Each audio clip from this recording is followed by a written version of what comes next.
So thank you for sitting with me. I know you're a busy man. Let's start with the news of the day. This morning, traffic was pretty bad. Yeah. After some It was awful. You could say it. It was awful. Yeah, it was awful. You would admit it. What went wrong? A couple of things. Whenever we do a traffic change, I'll always preface it in the days before by saying, look, we're going to put this traffic change in place. Undoubtedly, the first day is always somewhat of an issue because people are approaching it, and even if the work zone is perfectly laid out, people are approaching it for the first time, right? And so you have some hesitancy, and it causes some backup. So that's normal, though.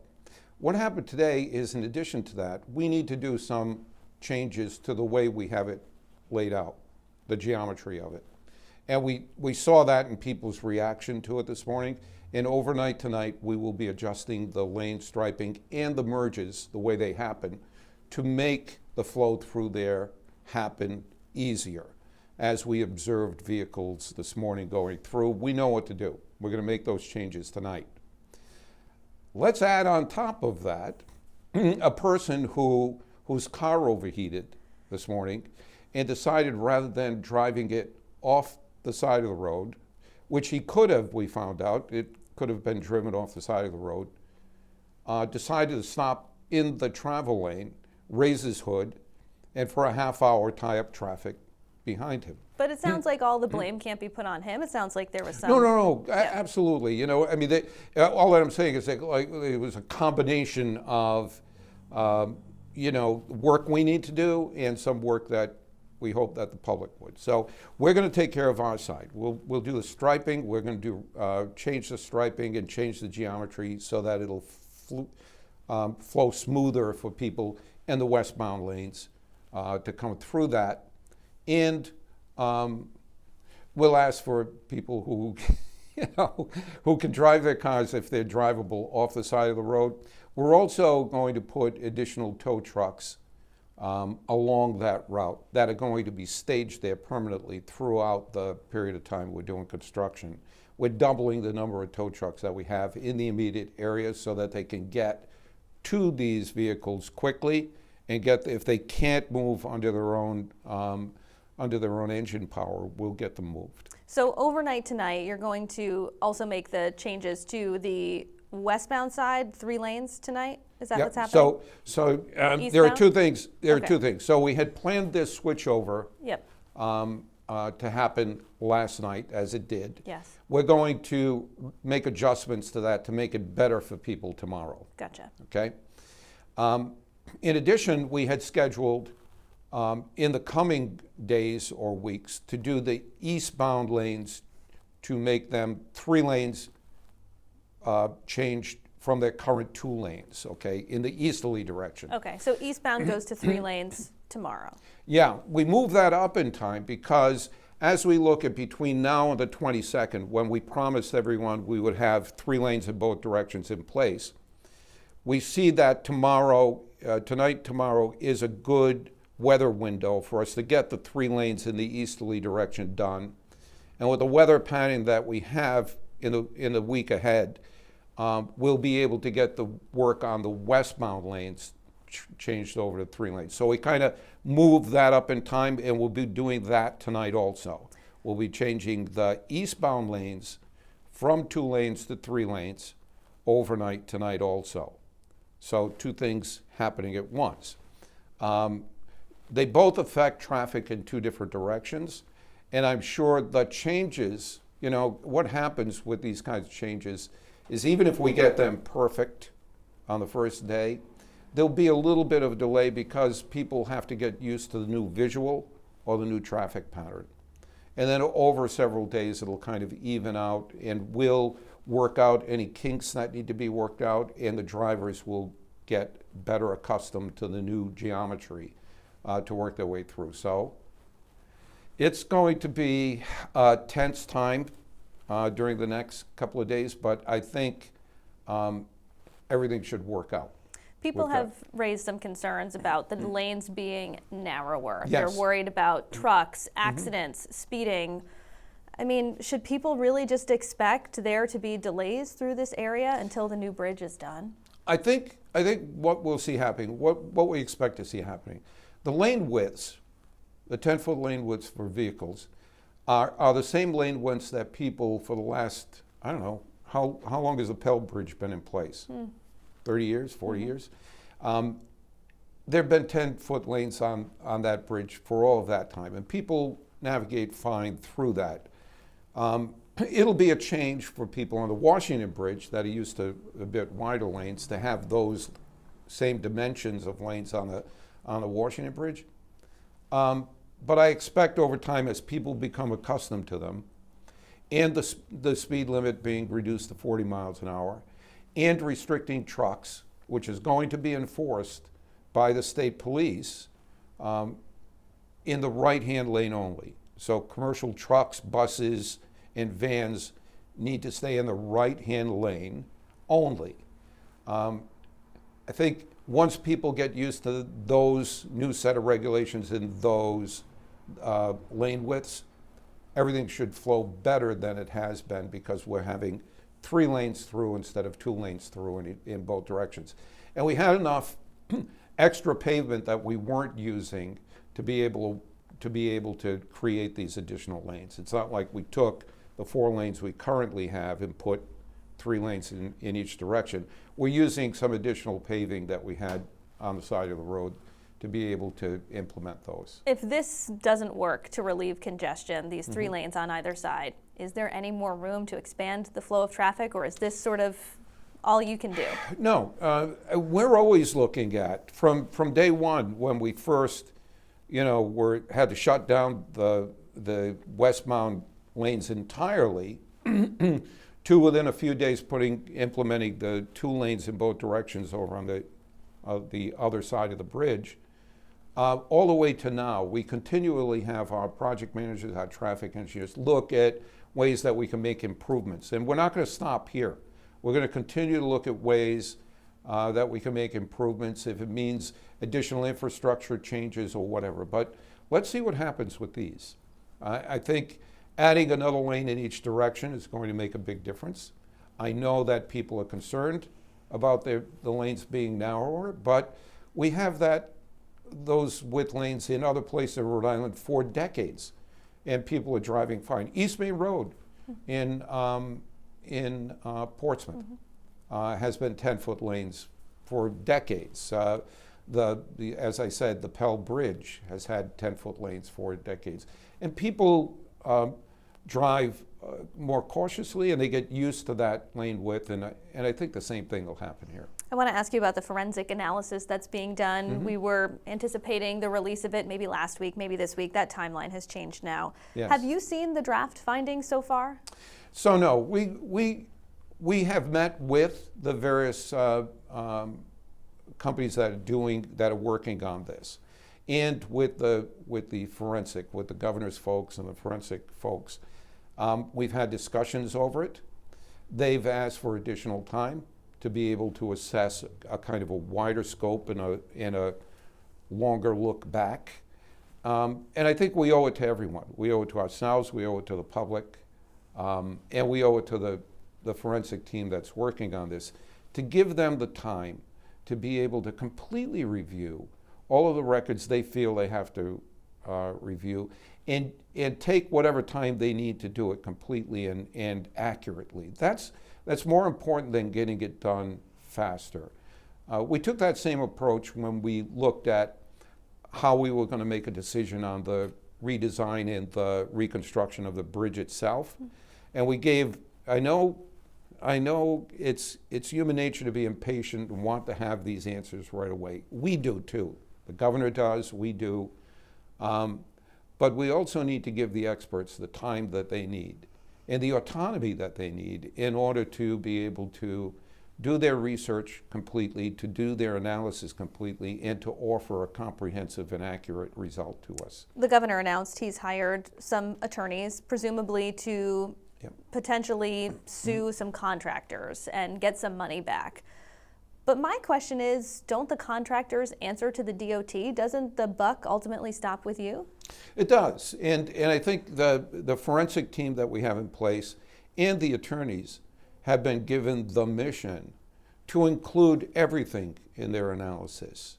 DOT, the contractors, wherever the facts lead, I think is the appropriate thing, and whatever the results are is the appropriate thing. And I think we're giving both the attorneys and the forensic teams the autonomy to be able to draw their conclusions independently of any influence of us, and to be able to report them back. And then I agree with the governor entirely that the proper analysis should be done, the proper accurate conclusions be drawn, and then we'll act on those conclusions accordingly. My colleague Alexandra Leslie reported recently on a memo that was posted to the Rhode Island DOT website, since been removed, detailing some enhanced bridge inspections. Yeah. Does this mean that the prior bridge inspection process for these complex bridges wasn't robust enough? Well, 20/20 hindsight is always the best. And as we have throughout the last several years here at DOT, we continue to make improvements. I mean, 8 years ago, we were on kind of an erratic bridge inspection schedule. 8 years ago, we implemented an inspection of every single bridge in the state to create a baseline. Then we implemented 1-year inspections rather than 2-year interval inspections. Then we went with a number of private companies simultaneously out there inspecting all 1,100 bridges every year continuously.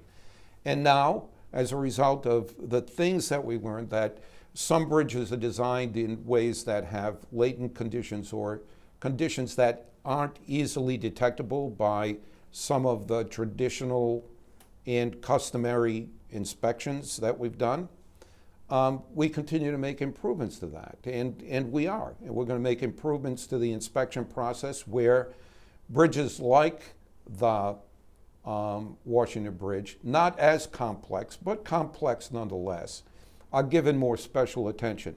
And we'll be implementing some real-time monitoring, some technology that's recently become available for us to be able to real-time monitor these structures so that we have dashboards of data in our hands. The better we get, the better we'll be able to provide that safety in the future. So it sounds like the traditional bridge inspection method failed you and the people of Rhode Island here. Well, I wouldn't say it failed, because we've had 500 other bridges in Rhode Island that have been structurally deficient and in the same or worse condition that the Washington Bridge is. And those inspection methods are tried and true. They're the ones recommended by the Federal Highway Administration to us and administered to us. But sometimes just doing what is provided to us by the federal government in terms of standards, we always try to do even better than that. I think this is not so much that those had failed. I think they were very successful because they kept a lot of our bridges inspected to a state and got them repaired. 270 bridges over the last 8 years that we've inspected and repaired as a result of those inspections. So I think the inspection methods that we had in place served their purpose, but it doesn't mean that we can't make them better. Well, I want to ask you a question about something that predates your time in this position. Yeah. This 2012 engineering report Yes. has surfaced on Twitter in the last week. It seems to indicate there was this firm that recommended weight limits on the Washington Bridge that RIDOT seemingly at the time chose not to implement. Was that a mistake? No, I can't say that it is. I think there were some computations that, subsequent to that report being issued, there were other analyses of that report and the bridge itself, where other engineers looked at it and said there were some errors in that original report, the 2012, and that the severity did not rise to the level of closing the bridge or imposing restrictions on it. And those additional engineering reports, while some people choose to look at the 2012, didn't look at the subsequent reports that said, no, there were some calculations that should be reanalyzed, and they did, and they found it to be in conformance, and a decision was made back then not to. So in 2012, the bridge was in different condition than it is at present. Some time has gone by. And I think the decisions made back then appeared to have been the appropriate decisions. But all of those reports, it wasn't a big revelation to us or anybody here. We're the ones that posted the 2012 report and made it public. So it's not a smoking gun or anything. It's just simply another report that is in the tranche of materials that the forensic engineers are looking at, that the attorneys will be looking at, to determine how that particular report played a role in any of this or the importance of that report. And that'll all come, it's all part of, it wasn't ignored, it's not a smoking gun, it's not something that somebody found that wasn't in our analysis already, but it's in the documents that we sent, I believe, to DOJ and to our forensic team and to the governor's folks. So it's something that's there. We knew it was there. We're having it looked at. There are subsequent reports to it that clarified it. And you have to look at the entire body of evidence. And we're leaving that analysis and that assessment to the forensic engineers to do separately from us, and drawing just any quickly, conclusions. Before we move on, any sense of how much longer that forensic analysis is going to take? I hesitate to try and give a sense of the time because I want to truly leave it up to the forensic team to determine how much time. And sometimes when they're doing that kind of analysis, we had hoped to have it done by now. Yeah. But sometimes when that kind of analysis is being done, they find other things as they look at the evidence, and they need to explore those to a logical conclusion. And we're allowing them that time. I'm hoping within the next few weeks, the next month, we'll hear back from them. But if not, then I think it's important for us to give them that time to be able to complete their analysis before anybody draws any conclusions from what they're finding in any single document, I want to ask you about RIPTA. You're the chair of the board. There's been a meeting called for this Thursday after RIPTA's CEO and the former Warwick Mayor Scott Avedisian was charged with a misdemeanor in a hit-and-run crash at a Warwick restaurant. Have you spoken with him since that happened? I have not. Why not? Well, I think we'll have an opportunity to speak with him with the rest of the board on Thursday of this week. We scheduled a meeting on Thursday to be able to have that conversation with Scott. I think he's got his hands full with legal entanglements with the traffic violation itself, and we wanted to afford him some time to think things out on his own before we met with him, and have the board members formulate their questions. What questions do you have for him?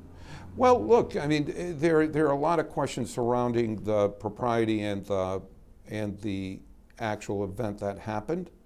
But, I'd like to hear that first and hear what other board members have and the conversation that we'll have among the board members and with Scott. I'm hoping will bring the proper solution to light. And let's see what happens with that. Let's let that play out and see what happens. I'm not one, as you know, whether it be with bridges or with events like this, personnel issues or life issues, to jump to conclusions.